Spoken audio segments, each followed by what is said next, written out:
My name is Smajo Bešo. I am an architect and researcher. I work at Newcastle University. I've set up an educational trust that looks at the Bosnian Genocide and the lessons that we can learn here in the UK.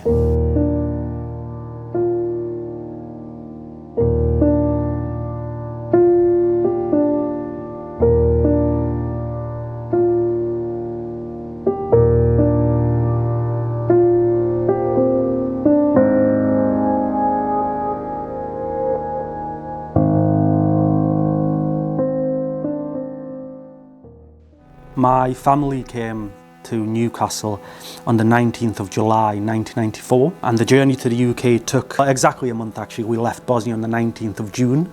We spent a month in a refugee camp in Croatia, and then we came to Newcastle. So our journey is slightly different to the journey of sort of the refugees that we see coming to the UK at the moment. We were actually brought over to the UK to join my father. My father was actually in a concentration camp in a Croatian-led concentration camp where he spent several months. He was given a choice of countries to go to, and one of those was the UK. And really, we hear a lot about refugees and migrants coming over because we want to take jobs and steal jobs and take over cultures and so on. Actually, my father chose the UK because he admired the British culture, he admired the British education, and he thought he was just coming over for a few months, and he was told as part of this agreement that actually we would join him straight away. So that's the reason he chose the UK, thinking, well, we'll be in England for a month, 2, 3, a year or two, however long the war goes on for, at least my kids will have a decent education out of this. When the war started in Bosnia, there was a lot of misconceptions about the region, and the conflict was and is still described by some people as a civil war, which it wasn't and it isn't, and there are international rulings that say it wasn't. At the time, and even now, as I said, there are people that say these are sort of ancient hatreds, and kind of reducing what happened to very simple kind of things, which isn't actually true. And in Bosnia, my childhood anyway, was pretty amazing in that sense, because although my family was predominantly Muslim, we had Catholics, we had Orthodox Christians, we had atheists. It was a relatively mixed family, as were most families, I would say, in that region. We're in southern Bosnia, the Herzegovina region. To say that people hated each other, that people killed each other for centuries, for me, it isn't true. And that has always fascinated me, that a country which was so multicultural, there was a lot of intermarriages, most families were similar to mine. As I said, both my parents are Muslim, but within the sort of closer family, we have other ethnicities and religions. There's one specific moment, the defining moment of my life, I would say. So awful and horrendous things happened during the war, like things that no child, no human being should have to go through. But for me, probably the most difficult time was the winter of 1994. So that was 2 years into the war. We were in a town called Mostar in southern Bosnia, and Mostar was surrounded by the Croatian army on one side and the Serbian army on the other side. I was 8, 9 years old at that time. This was the most difficult time, and remember, up to this point, my dad was taken to a concentration camp. I think my mom told us, or my auntie told us, that actually all the men were taken. And for months, we didn't know whether they were killed, whether they were alive. We just heard the most horrendous rumors that they were all taken, executed. A lot of things had happened up to that point in the winter of 1994. We were shelled, we were shot at, there was times when we had to literally run for our lives because we were being targeted by sniper fire, shells falling everywhere. There was on one occasion our house was hit by tank shells more than 6 times, and we would just run to the back room, and we were all sort of huddle up and hold on to each other, like praying that whatever was shooting at us would, you know, stop and that we'd make it through. So when we were ethnically cleansed from my hometown, we were moved, or we settled, in Mostar with my auntie. When you think about it, in that situation, you're in a small area, surrounded on all sides, and they still managed to get food on the table, which I think is just absolutely incredible, that they managed to be so creative to keep us going, kept our culture, our identity, our ideals and values alive,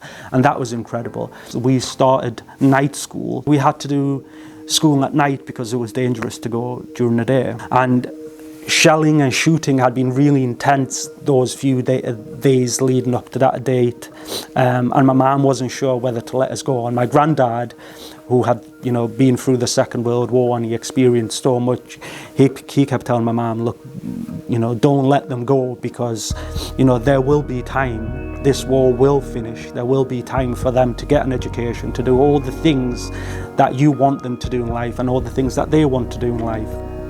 But we begged my mum, begged, and we went to school that night. I think that was the second time during the siege of Mostar that they used a plane to drop bombs onto Mostar.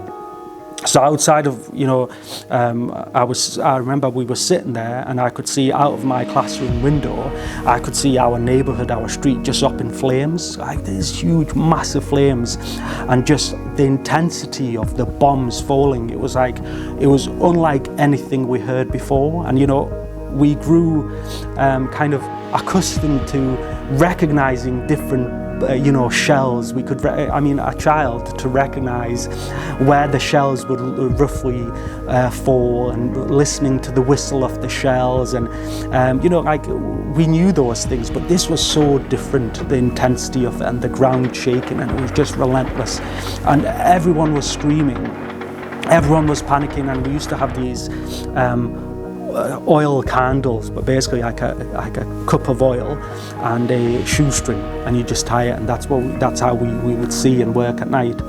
So everyone was like screaming, shouting, panicking. As you can imagine, it's just absolutely horrendous. And I just remember being in shock. I don't remember screaming, I don't remember crying. I just remember looking out the window and I could see our neighbourhood and our street up in flames. And I just kept thinking, like, who's back at the house? What is happening back there?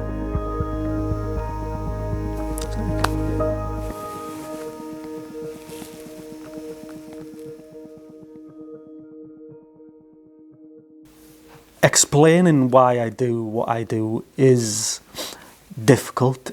Although this happened, 25, 26 years ago, it's still very much in the present. So what we experienced, what we lived through, it is still very much part of my present narrative and present life. And it's something that we reflect and think about every single day.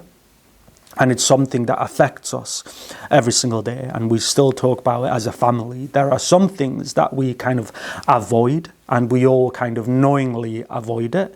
We might speak about things around a certain subject, but we kind of don't kind of delve into it any deeper because, as I said, it's still very much part of our trauma today. So I started talking about, it was the last night of school, and I could see out of my classroom window, and I could see the whole street and neighbourhood up in flames. And I was just in shock. As I said, everyone was screaming and shouting, and I was just in shock. And my brother ran to the classroom because we were all running down into the shelter, into the basement.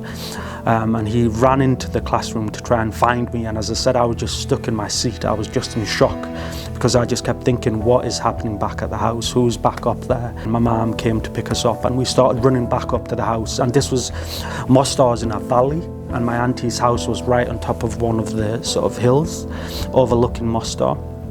So we started running back up the hill, and we were struggling, it's like the fumes, the smell, there's still shooting and shelling, it's like pitch black and it's difficult, your legs feel heavy, you're tired, you're exhausted, you're scared, and we're running up, and we're running up trying to get there as quick as we can, and coming down was one of my cousins, my auntie's youngest son, and he was running, and we could hear him just in the distance calling for my mum, and he was shouting, "Auntie, auntie," and he said, "Mum's been wounded." So we ran back to the house, and before we even got there, my auntie was actually carried out of the house on a blanket as she was bleeding, by my grandparents, by her two sons, and my sister was there as well, and they carried her out because she was hit across the stomach and she was bleeding heavily. So they just managed to put her on a blanket, they carried her out, and you know, neighbours rushed out to help. They managed to put her in a car, but you know, petrol was almost impossible to come by at the time. You know, Bosnia was still under international sanctions, embargo. We were surrounded, and you know, petrol was like gold dust. And they just pushed and pushed. They managed to get her to the main road, got her into another car.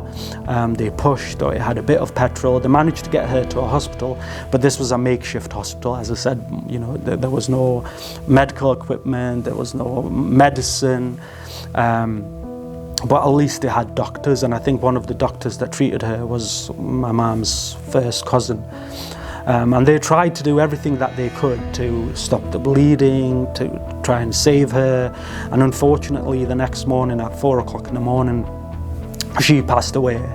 And for me, this is a defining moment, yes, because I lost my auntie, who, you know, we all loved very much. But on that very day that my auntie was killed, my mum sat myself, my brother and sister down, recognizing what impact this could have on us, recognizing that this could be a defining moment. And she sat us down and she explained what happened to her, you know, even though we were aware of everything. And she sat us down and explained that we can't hate, that we can't generalize, we can't think that all creations are the same, or that all Christians are the same. You know, that there are good and bad people in this world, and that actually hating, that being full of hate and anger, the best way to actually resist the people that were trying to kill us, that were trying to exterminate everything and everyone, was not to be hateful like them. So that was the best way to resist. And for me, that was the most defining moment, because it took so much courage and energy to do that. So to say the best way to resist is not to become hateful like them, you know, and to say that not everyone is the same, that they're not all, even though literally our whole society turned against us. You know, whole groups of people turned against us. And to still have the courage and energy in that moment when she lost her sister, and the most soothing thing, the easiest thing in that moment could have been to tell us, direct your anger at them, direct your hate at them, that they're all the same, that they're all responsible, not only for your auntie's death, but for taking your father, for taking your uncles, for putting you through all of this. But she did something, as I said, that is absolutely incredible. And not just my mother, there's been so many others across Bosnia that have taken a similar approach and similar view to this. And I think Bosnia is so unique in that sense, and I feel like there's so much that we can actually learn from that. And I often think about how my life would have been very different if my mom didn't take the steps that she did. And this wasn't just one conversation, you know, because this is a process.